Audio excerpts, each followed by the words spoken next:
सर्व महिलांना आपले हॉर्मोन्स नैसर्गिक पद्धतीने संतुलित ठेवणं गरजेचं आहे आणि सध्या 94% महिलांमध्ये एका अशा महत्त्वाच्या पोषण घटकाची कमतरता आहे ज्याशिवाय त्यांच्या हॉर्मोन्सचं योग्य कार्य होऊच शकत नाही. आणि तो कोणता पोषक घटक आहे हे मी या व्हिडिओच्या शेवटी सांगणार आहे. विशेष म्हणजे तो अशा अन्नपदार्थांमध्ये आढळतो जे खाण्यापासून महिलांना आयुष्यभर दूर राहायला सांगितलं गेलंय. पण ही तर फक्त सुरुवात आहे. आज मी तुम्हाला असे 5 खास अन्नपदार्थ सांगणार आहे जे महिलांच्या शरीरातील इस्ट्रोजन संतुलन, प्रोजेस्ट्रॉन निर्मिती आणि कॉर्टिसोल नियंत्रणासाठी थेट मदत करतात. हा नेहमीसारखा फक्त हेल्दी खा, कॅलरी कमी करा असा सल्ला नाही. मी तुम्हाला नेमके कोणते पदार्थ खायचे, किती प्रमाणात खायचे आणि ते शरीरात नेमके काय काम करतात हे सविस्तर सांगणार आहे. नमस्कार मंडळी, मी doctor Pooja, founder of doctor Pooja's homeopathy clinic, Kothrud, Pune.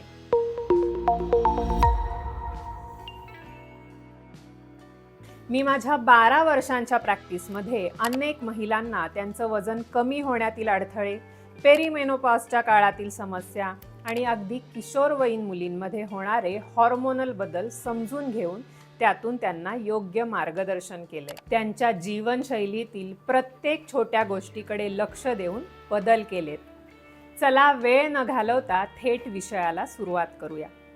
पहिला अन्नपदार्थ ब्रोकोली, फ्लॉवर, केल म्हणजेच कोबी कुटुंबातले क्रुसिफेरस व्हेजिटेबल्स. मला माहिती आहे तुम्ही अनेकदा ऐकलं असेल की हे पदार्थ आरोग्यासाठी चांगले असतात, पण हॉर्मोनसाठी हे इतके महत्त्वाचे का आहेत यामागचं कारण खूप विशिष्ट आहे आणि दुर्दैवाने बहुतेक महिलांना हे स्पष्टपणे कधीच समजावून सांगितलं जात नाही, अगदी अनेक डॉक्टरांकडूनही नाही.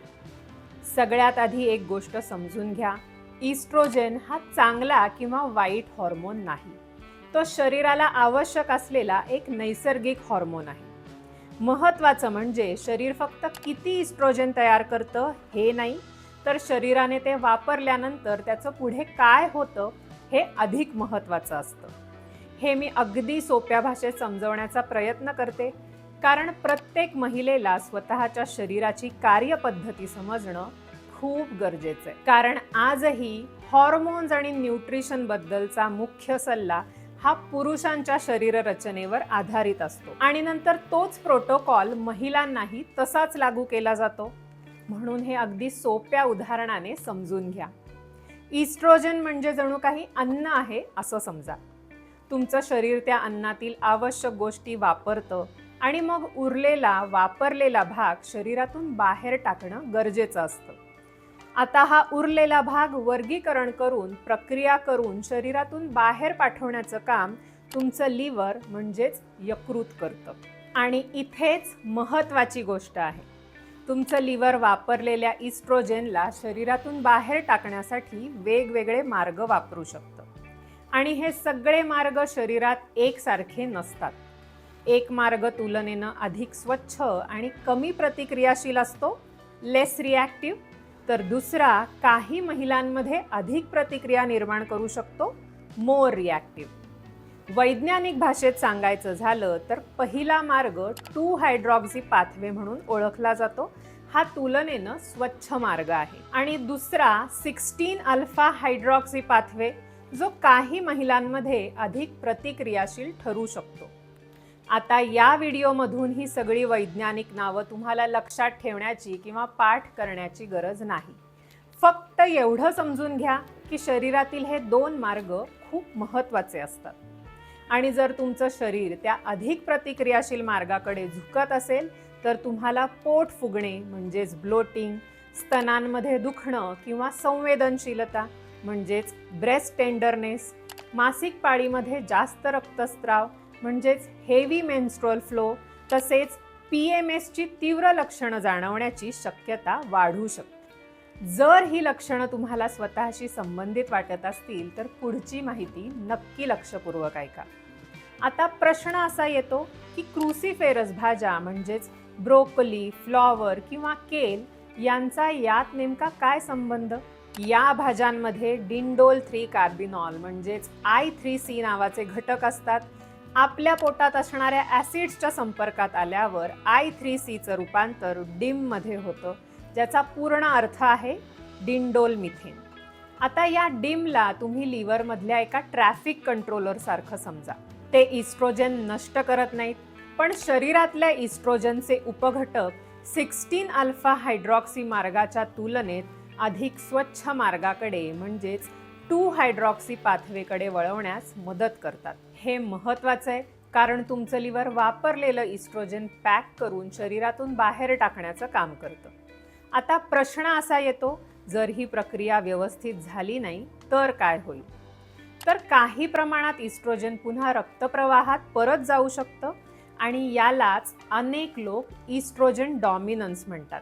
याचा अर्थ नेहमीच रक्त तपासणीत इस्ट्रोजन खूप जास्त आहे असा नसतो, पण शरीरावर इस्ट्रोजनचा प्रभाव जास्त जाणवतो, विशेषतः जेव्हा इस्ट्रोजन पुन्हा पुन्हा रिसायकल होतं आणि प्रोजेस्ट्रॉनशी त्याचं संतुलन बिघडतं. आणि तेव्हाच पोट फुगणं, स्तनदुखी, जास्त रक्तस्राव असलेली पाळी आणि PMSची लक्षणं अधिक तीव्र होऊ लागतात. 40 वर्षांपेक्षा जास्त वयाच्या महिलांमध्ये विशेषतः पेरिमेनोपॉजच्या काळात इस्ट्रोजनची पातळी अधिक अनियमित होऊ शकते. पेरिमेनोपॉज म्हणजे मेनोपॉजच्या आधीचा संक्रमण काळ, ट्रान्झिशन फेज, ज्यामध्ये हॉर्मोन्स एका महिन्यात खूप वाढू शकतात आणि पुढच्या महिन्यात अचानक कमी होऊ शकतात. डिम शरीरात इस्ट्रोजन वाढवत नाही किंवा कमी सुद्धा करत नाही.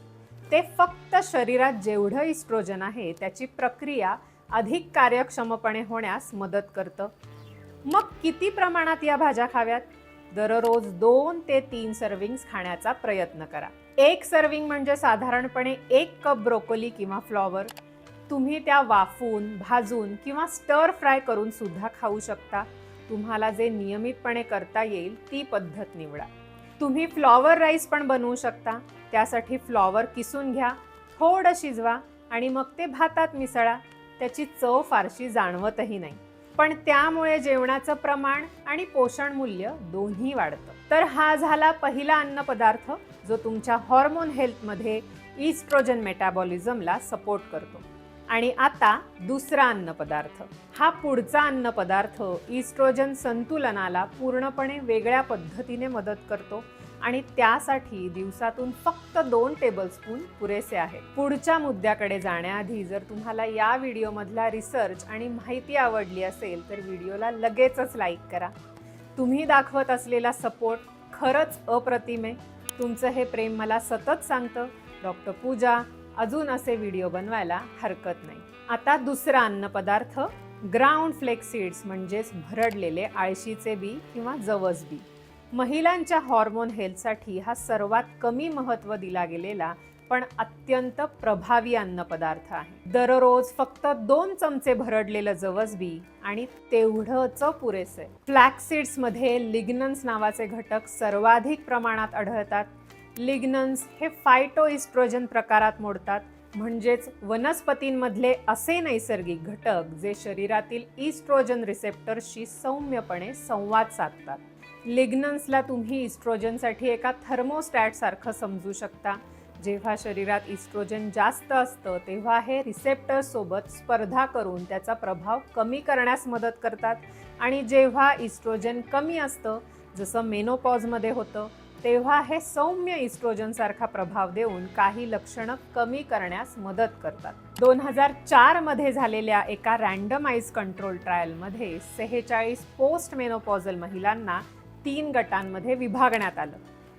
एक गट फ्लॅक्सीड्स घेणारा, दुसरा सोया घेणारा आणि तिसरा प्लासिबो गट. 16 आठवड्यांनंतर फ्लॅक्स सीड्स घेणाऱ्या गटामध्ये इस्ट्रोजन मेटाबॉलिझम अधिक संरक्षणात्मक मार्गाकडे वळाल्याचं दिसून आलं.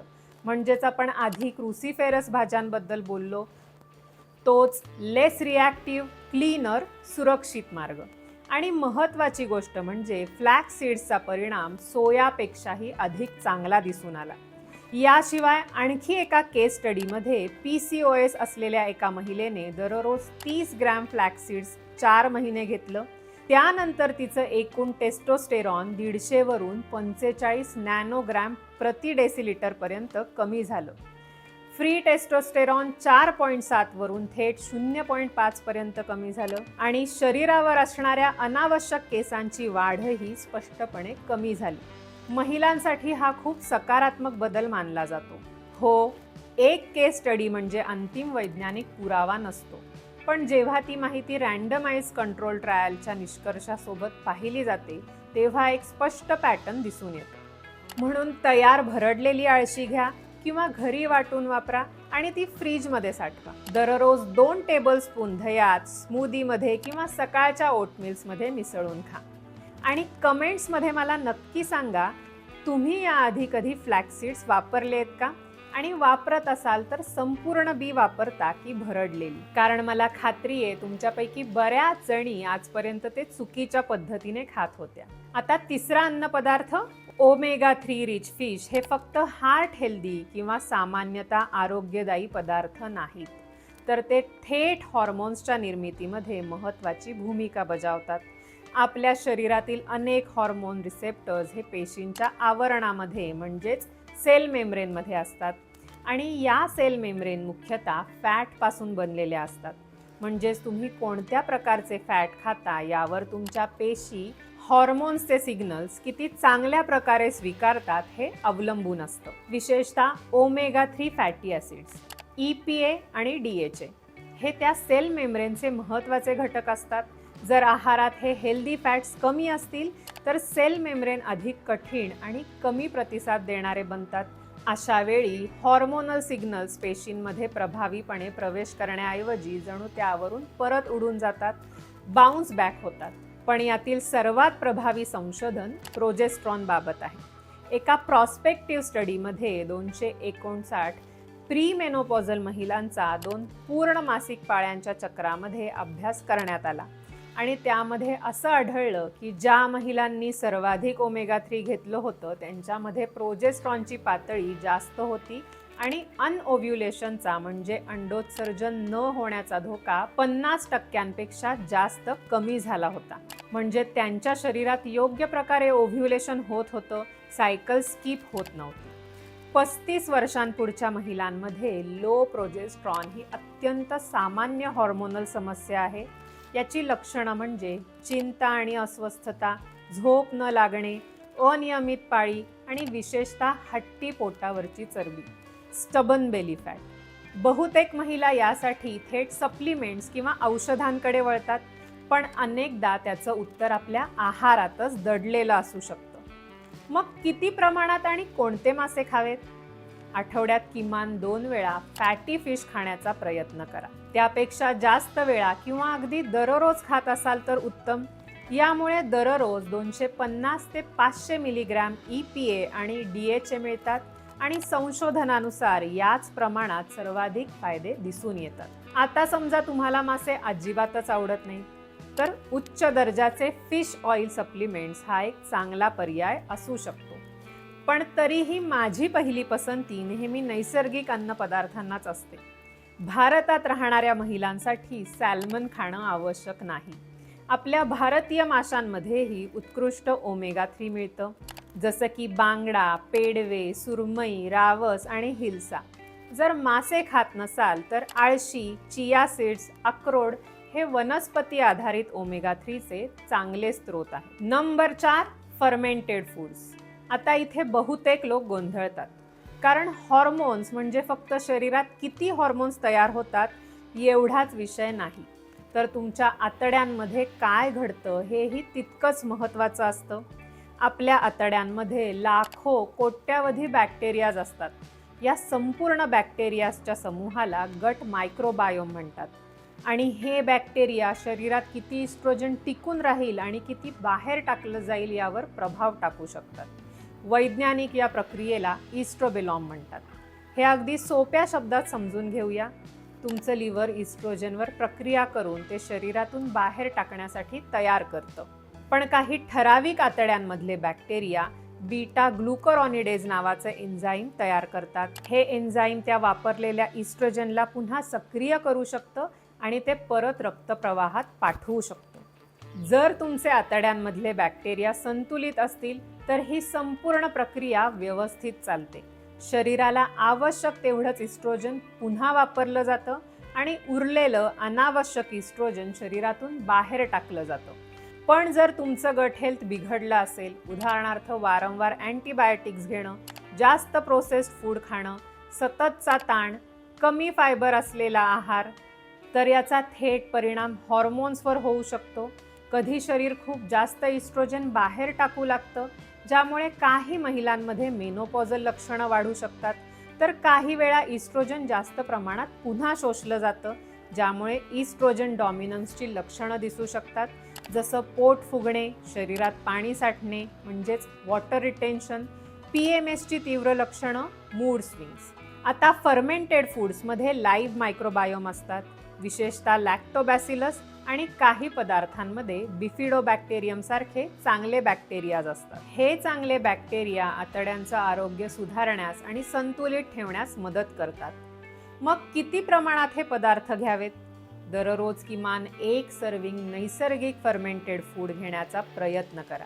उदाहरणार्थ घरी बनवलेलं दही, ताक, लस्सी, फर्मेंटेड बॅटर, इडली, डोसा, ढोकळा, कांजी, पारंपरिक पाण्यात बनणारी गाजर, बीट किंवा मुळ्याची लोणची, आंबील, नाचणी ज्वारीची फर्मेंटेड पेय, गावठी पद्धतीने बनवलेले फर्मेंटेड भाताचे पदार्थ, आपली आजी, आई जे पारंपरिक फर्मेंटेड पदार्थ बनवत होत्या ते सगळे.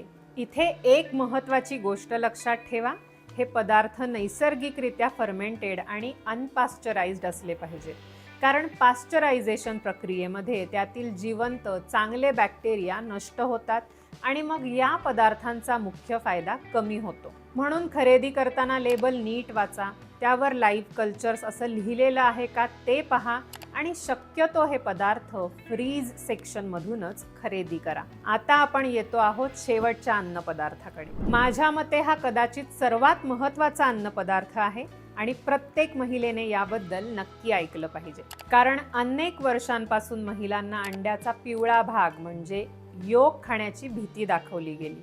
त्यात खूप कोलेस्ट्रॉल असतं, ते हृदयासाठी वाईट आहे, फक्त एग व्हाईट्स खा. पण या सल्ल्याचा तुमच्या हॉर्मोन्सवर नेमका काय परिणाम होतो माहितीये?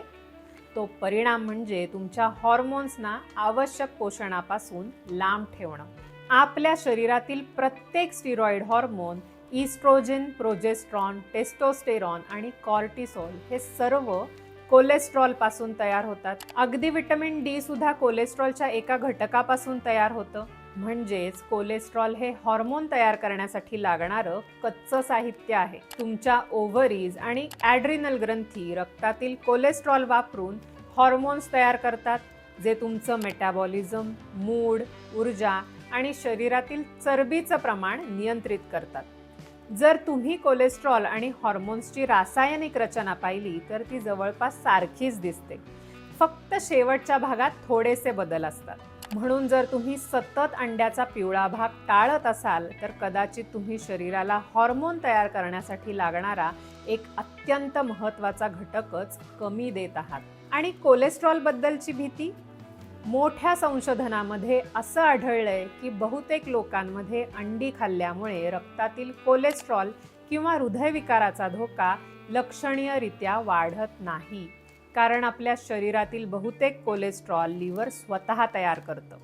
जेव्हा तुम्ही आहारातून जास्त कोलेस्ट्रॉल घेता तेव्हा लिव्हर अनेकदा स्वतःच उत्पादन कमी करतं, म्हणजे शरीर स्वतःच संतुलन राखतं. याशिवाय अंड्याचा पिवळा भाग हा कोलिन नावाच्या महत्त्वाच्या पोषक घटकाचा उत्तम स्रोत आहे.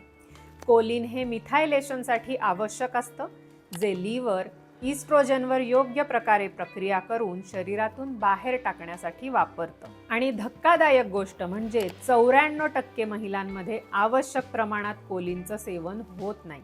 म्हणूनच मी व्हिडिओच्या सुरुवातीलाच तो आकडा सांगितला होता. मग किती अंडी खावीत? दररोज 1 ते 3 अंडी पिवळ्या भागासह खाण्याचा प्रयत्न करा. जर तुम्हाला जास्त प्रोटीन हवं असेल तर एक पूर्ण अंड घ्या आणि त्यासोबत अतिरिक्त एग व्हाईट जोडू शकता. स्क्रॅम्बल्ड, उकडलेलं, ऑमलेट कोणत्याही प्रकारे खा, पण किमान एक पूर्ण अंड तरी खा. अंड्याचा सर्वात पोषक भाग विनाकारण फेकून देणं थांबवा. तर हे होते 5 अन्नपदार्थ ज्यापैकी प्रत्येकाचा हॉर्मोन हेल्थ सुधारण्यासाठी आणि शरीरातील चरबी कमी करण्यासाठी वैज्ञानिक आधार आहे. कारण योग्य आहार हाच पाया आहे आणि तो नेहमीच राहणार आहे. आणि जर तुम्हाला स्टबन बेली फॅट कमी करण्याचा सर्वात प्रभावी आणि टिकाऊ मार्ग जाणून घ्यायचा असेल तर वर लिंक केलेला व्हिडिओ नक्की पहा. तो तुम्हाला खूप उपयोगी पडेल. भेटूया त्या व्हिडिओमध्ये. धन्यवाद.